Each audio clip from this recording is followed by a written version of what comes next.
story begins with two classmates who never got along but must survive together on an island for months. Emma, a hardworking student, wakes up early, excels in school, and has many friends. Dean, lazy and carefree, wakes up late and plays video games. His father, Jack, warns him he'll be late for school if he doesn't hurry, but Dean doesn't take it seriously. Despite their differences, fate brings Emma and Dean together in a challenging situation where they must rely on each other. Emma and her younger sister, Stacy, are dropped off at school by their mother, Barbara. Once there, Emma meets her best friend, Liz, and is playfully teased when Stephen greets her. Later, their teacher, Mr. Christensen, announces the trip to Trinity Island, departing at 7 a.m. the next morning. As Emma rushes in late, Dean accidentally bumps into her and quickly apologizes. The day seems full of small moments, but each sets the stage for what's to come. As Mr. Christensen shares more details about the trip, Liz whispers to Emma, pointing out that Dean is going because of his father's money. She makes a face after spotting him. During lunch, Liz tells their friends about the encounter between Emma and Stephen earlier, joking that once on the trip, they'll have a week to work their magic and get Emma to make a move on Stephen. Emma, however, insists they should focus on the trip itself and not worry about her love life. As they continue chatting, Emma's attention shifts to Dean, who is casually cutting an apple with a knife. Moments later, Ms. Collier, their teacher, approaches and scolds him for bringing the knife to school, escorting him to the principal's office. Liz then comments that Emma shouldn't be hanging around boys like Dean, especially with a hot guy from school showing interest in her.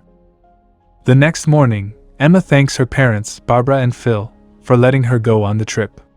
Dean, reluctant at first, is reminded by his father, Jack, that they worked hard to secure his spot despite breaking school rules. Finally, Dean agrees to go. At the bus station, Mr. Christensen directs everyone to board. As they get on, Stephen asks Emma how she is, prompting Liz to tease her. Emma ignores the teasing, focusing on the trip ahead. The stage is set for the journey, with tensions and friendships already building. Upon arrival at Trinity Island, Miss Collier informs everyone they can enjoy the pool for a bit before dinner. She reminds them that the official program begins the next day and instructs everyone to gather soon after. Later, Emma and her friends head to the pool, where she meets Stephen, and they have fun together. Meanwhile, Dean watches them from the balcony, feeling alone.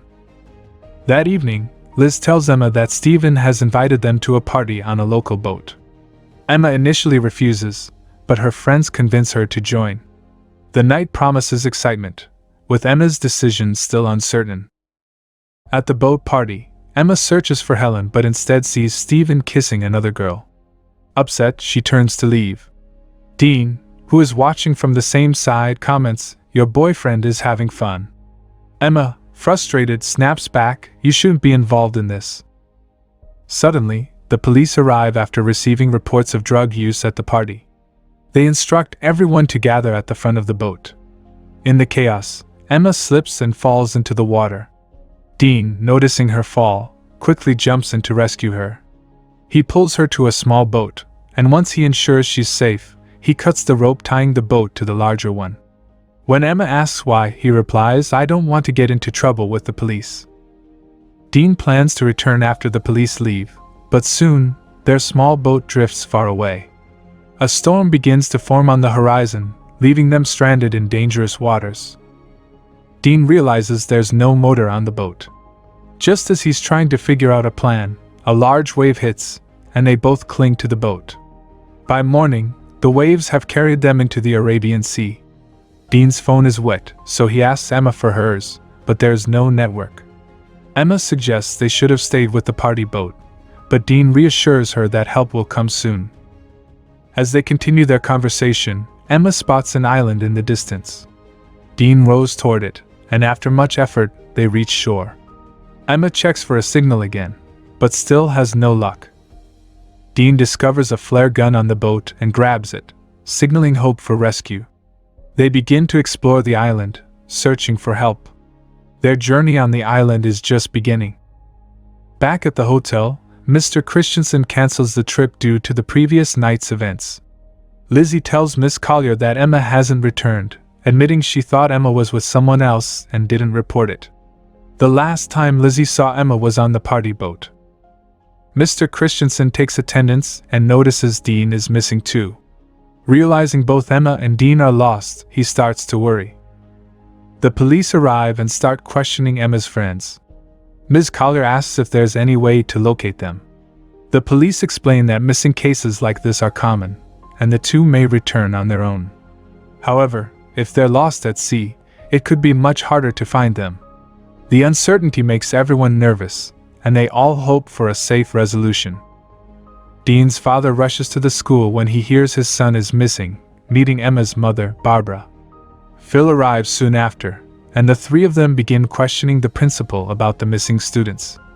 But the principal can't provide any helpful answers. Meanwhile, Emma and Dean are still on their journey through the forest. After walking for a while, they find a beautiful waterfall. Dean, excited by the sight, asks Emma to take a picture of him. She refuses, frustrated. "We're stuck here, and you're enjoying this? I needed good marks for my project on this trip. I'm supposed to study at Princeton University. If we don't get out soon, everything will be ruined," she says. They continue their search, determined to find a way out. After hours of effort, they reach the island's edge but find no help or escape. Desperate, they decide to return to their boat, only to discover it's drifted away, leaving behind just a life jacket. Exhausted, they watch the sun set, realizing they are stranded with no escape. As darkness falls, Dean gathers dry sticks and starts a small fire. They decide to spend the night by it, and when Emma begins shivering from the cool breeze, Dean removes his shirt and offers it to her. The next morning, Dean wakes to find Emma missing. Panicked, he searches and spots her near the shore, writing large letters in the sand, SOS. Worried, he rushes over and asks, "What are you doing?" Emma replies, "I'm trying to save my life. We need food and water, or we won't survive." Dean decides to swim in the sea to cool off, while Emma watches quietly from the shore. Back at the hotel, Mr. Christensen meets with Emma and Dean's parents. He reassures them, explaining that the police are actively searching and have found evidence of a small boat in the sea, giving everyone hope that the children may still be alive. Jack, Dean's father, grows frustrated and suggests hiring a private rescue team. Mr. Christensen calms him, saying, "The police are doing everything they can. We need to trust them." On the island, Emma searches desperately for water but suddenly feels as though someone is watching her. Unsettled, she quickly moves away. She eventually finds Dean, and together they gather leaves and branches to build a small shelter. They also work on creating a large SOS message on the beach, hoping a rescue team will spot it from the sky. They explore the island for food, eating whatever they can find. Despite the challenges, they remain determined to survive, hoping their signal will eventually bring help. Dean finds a banana tree and picks some bananas for both of them. The heat becomes unbearable, so Emma cuts her long pants into shorts for some relief. That evening, while Dean naps inside their hut, Emma lies down next to him. In his sleep, Dean turns toward her and places his hand on hers. The next day, Emma bathes under a waterfall when Dean approaches, asking for sunscreen. Emma, irritated, says, "I'm bathing. Go somewhere else." Dean smirks and replies, "You told me to keep watch for safety, so here I am." Emma, frowning, responds, "I said that because I think there's someone else on this island. We're not alone." Back at the hotel, news of Emma's disappearance spreads. The police inform her parents that the chances of finding her and Dean alive are slim. They've now shifted their search to locating their bodies, a blow that devastates Barbara deeply. Phil tries to comfort her, saying, "I'll take care of Stacy at home, but don't lose hope. We'll find Emma." Meanwhile, Jack rents a helicopter and joins Barbara in the search. Together, they fly over the sea, scanning the waters for any sign of their children. On the island, as night falls, Emma says to Dean, "I miss my family so much." Dean, trying to lift her spirits, starts searching the area. But suddenly, he stumbles upon a human skull. Emma panics, exclaiming, "This must have been someone who got stranded here like us. What happened to them? What if that's our fate too?" Dean tries to reassure her, saying, "No, this person was probably a fisherman or a smuggler. We're different. We have people looking for us, people who care." He leans in and kisses her, promising, "We're not alone. We'll survive. Trust me." It's Emma's first kiss, and as the night deepens, she feels an unexpected thrill. Dean crosses emotional boundaries, and Emma experiences something wild and untamed for the first time. By morning, Emma wakes up and realizes Dean is missing. She calls out for him and starts searching, eventually finding him digging a pit. Confused, she asks, "What are you doing?"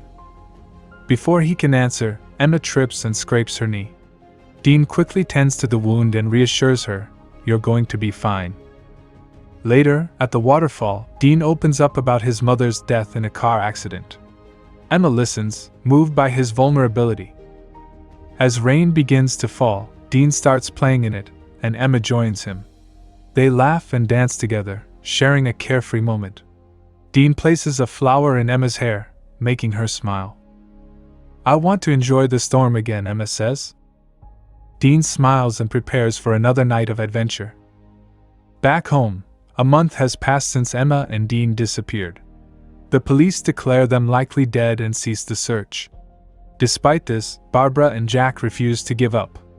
Barbara organizes a new search, distributing flyers.